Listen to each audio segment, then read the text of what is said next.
Em 24 de janeiro de 2024, reuniu-se a Comissão Permanente da Assembleia da República. É um órgão mais reduzido e com poderes limitados, que entrou em funções após a dissolução da Assembleia. Quer hoje o acaso que estejamos a conduzir este debate da Comissão Permanente, não na sala das sessões plenárias, mas nesta sala do Senado. E, portanto, estranho para um republicano, não falamos sobre a estátua da República, mas sobre um quadro de El Rei Dom Luís I, que subiu ao trono em 1861. Mas isso fez-me ir buscar um texto de um deputado, não desta Casa, mas não desta Câmara, ou seja, da Câmara dos Deputados aqui ao lado, exatamente desse ano, de 1861. Chamava-se Carlos Morato Roma e escreveu um livro sobre a questão da moeda, no qual diz: se dever atachar-se de puro sonho a existência de moeda universal, não creio que assim deva considerar-se a de um sistema monetário europeu. Se a França, tomando a iniciativa, adotasse esse sistema, e se a Itália, a Espanha e Portugal a acompanhassem, é muito para crer que o exemplo deste grupo de nações latinas tivesse uma força irresistível. Mais de 100 anos antes da criação da moeda única, havia quem, nesta Câmara, discutisse o tema.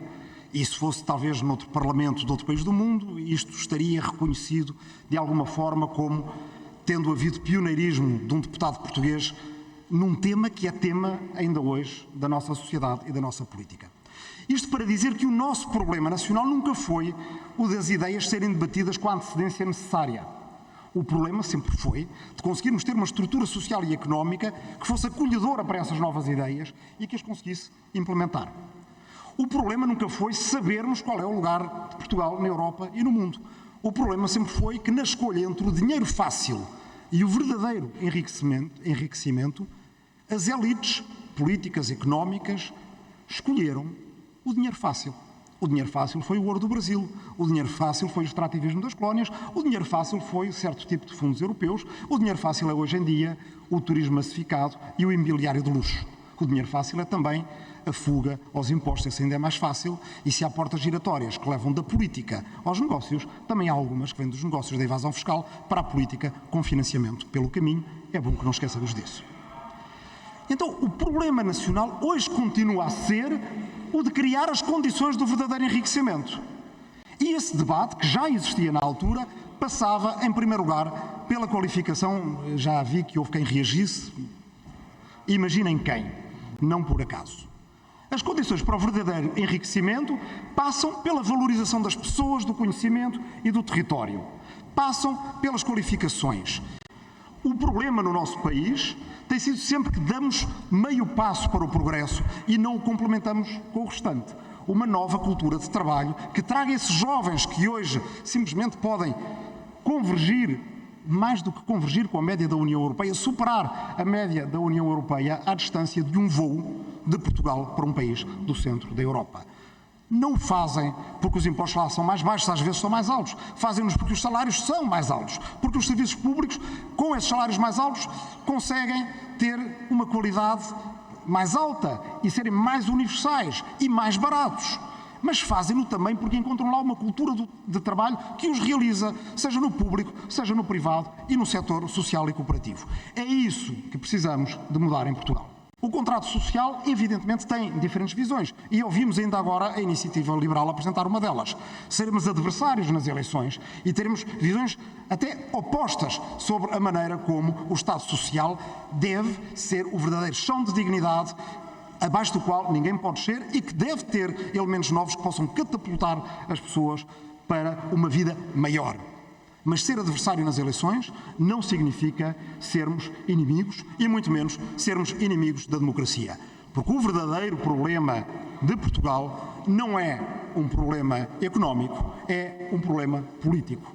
É o escolhermos construir a partir da democracia que conquistamos, sabermos que o país que temos não é inimigo do país que queremos, ou então irmos atrás do conto do vigário, daqueles que dizem que vêm limpar o país da corrupção. Ouvimos números ainda hoje. Nunca se importaram, quando falaram da Hungria, com o facto de que toda a família de Orbán é a mais rica do país.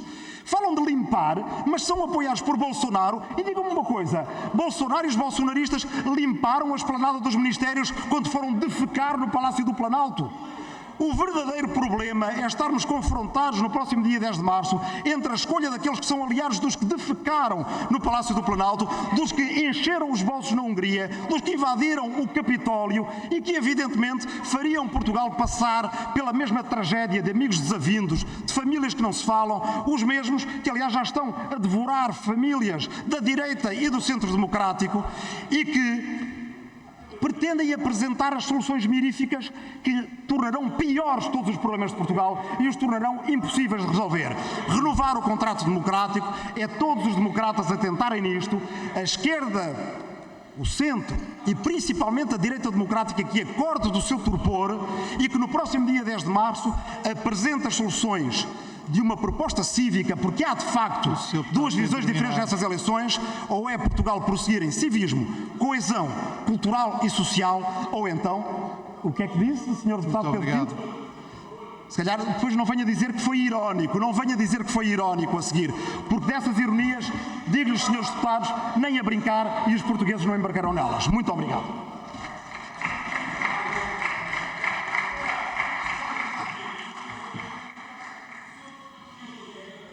Muito obrigado. Terminamos assim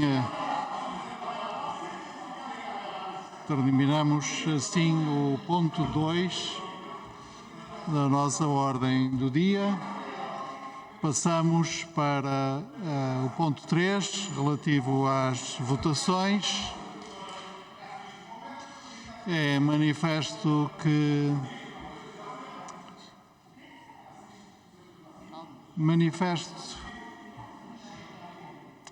Bom, quando os senhores deputados entenderem ser... Bom, vamos entrar então no ponto 3 relativo às votações. Há quórum na sala. Vamos proceder à leitura do projeto de voto de pesar apresentado pelo PSD. Pesar pelo ao menos respeito pelos mortos. Se não há respeito pelos vivos, ao menos respeito pelos mortos. Vamos tentar ler o projeto de voto número 551, apresentado pelo PSD. Em resumo, educação, saúde, justiça, habitação e fiscalidade podem esperar, urgente mesmo são as eleições. Obrigada, representantes.